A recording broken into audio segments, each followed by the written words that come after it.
Do you mind if I start asking you questions? No, that's fine. We're good? No, that's fine. All right. As long as you don't mind me interrupting every once in a while. That's fine.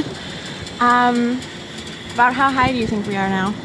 Right now we're about 400 feet above the ground. Okay. So we have an instrument right there that'll tell us our altitude. Oh, So okay. we're climbing. So Okay. About how quickly do we climb? we can climb a lot more quickly than this. So right now we're in a nice gradual climb. The balloon's capable of a climb about 8 or 10 times as fast. Okay. So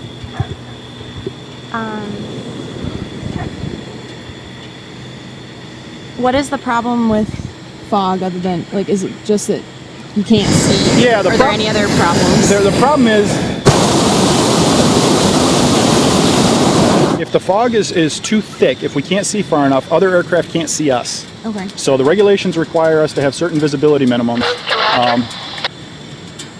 in order to fly so that other aircraft can see us. And that's what we were waiting for this morning, is to get within those minimums. So.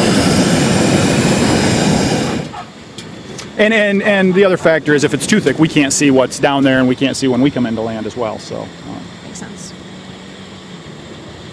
How did you get started? I grew up in Battle Creek, Michigan. They've been doing hot air balloons since the late 70s there, and even there were some even doing it before. But they started having big hot air balloon festivals in the late 70s, early 80s. And I was 5, 6, 8, 10 years old at the time, and my whole family just kind of took a liking to it. So we found ourselves volunteering, going out to the festival and volunteering to help pilots who come in from out of town who maybe can't bring their own helpers with them. So we started doing that. I was about 8 years old when we started doing that. We did that for a number of years, and that's kind of how I caught it. So I don't have there's no other pilots in my family. My brothers don't fly, my parents don't fly, but they've all been around balloons as long as I have.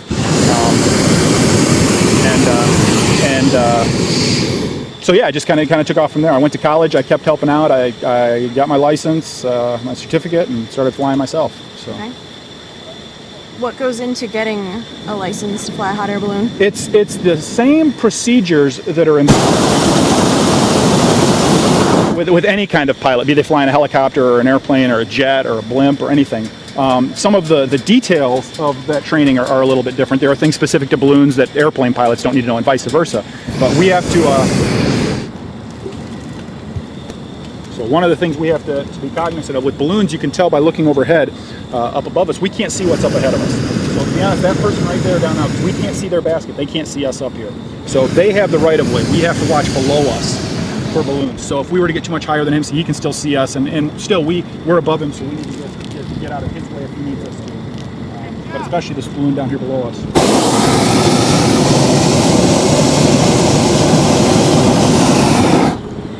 Come down low and try to get over that quarry over there. Okay.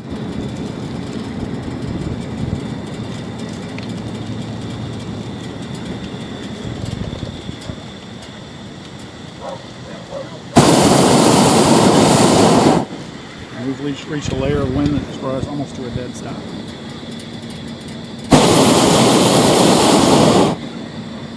What do you do to get out of this? This morning, all we have to do is change altitude a little bit. If we go up a little bit here, we'll start moving again. So. And there we go. Yep, we're kind of going up. A lot of that movement you feel is vertical from just us going up that you're seeing. But pretty soon here we'll start scooting along again. You can see we're 1.4, 1.3 kilometers per hour. So we'll pick back up here. We get a little more altitude. What do you like about flying a balloon? You know, my real passion in ballooning revolves around competition. Okay. So I love being able to take something that I don't have a steering wheel to. You know, to a large extent, with the weather, we're dealt the cards that we're dealt, and we have to try and make something of that. Balloon competition involves flying accurately, flying to precision points. So again, I have no steering wheel. I can't just turn that way. If I want to go to the left, I have to find a wind that's taking me left, or find a way to get there. That's the part I like. The challenge of that, and all the different ways that we have to be able to think in order to make those kind of things happen. So when you do it well, it can be incredibly rewarding. When you don't do it well, it can be incredibly frustrating, because there's nothing, if Mother Nature doesn't want you to go left, you're not going to go left. There's nothing you can do about it.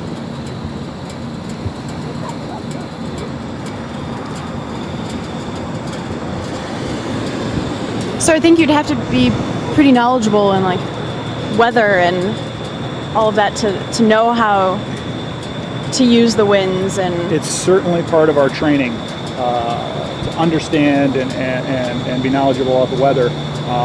And then for most of us, our knowledge and desire to learn about it goes far beyond the training. And because we want to do better, and the better we can understand the weather, the better we can do some of the things we want to do. So yeah, it's kind of a lifelong passion in that sense. The weather, hand in hand with ballooning. So, and it's fairly unique. You know, when you talk about weather, usually when you watch the weather at night, most TV stations are concerned with weather. Let's say for a 50-mile radius around. You know, they got to cover all these different cities around there. Airplanes, when airplanes talk about the weather, they're usually flying a distance, so they're concerned with the weather.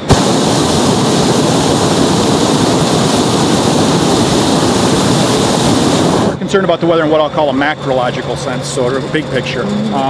Our flights are, you know, a couple miles to 10 miles. We're concerned with what's called micrometeorology. I want to know what's happening right around Findlay, Ohio. So, okay, I might... This spot down here is not a bad landing spot. We might take this. What we'll do when we come into land is I'm going to put you in front here. okay. Let's go this way here. This should be a very smooth landing. No matter where we land this morning, it should be very smooth. But I'm still going to want you to sort of face the direction we're traveling and bend your knees. You don't want to lock your knees up. Just bend them, hold on, and just you know, be ready to absorb a little bit of a bump as we come in. We'll see where this is going to shove us here. If we're going to slide that way or not. We should.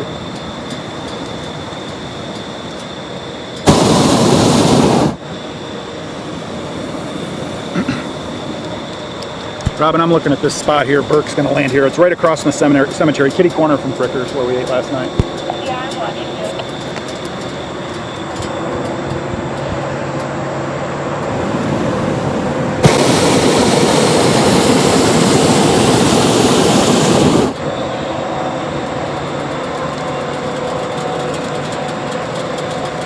See if we're going to get it or if we're going to clip the corner over here.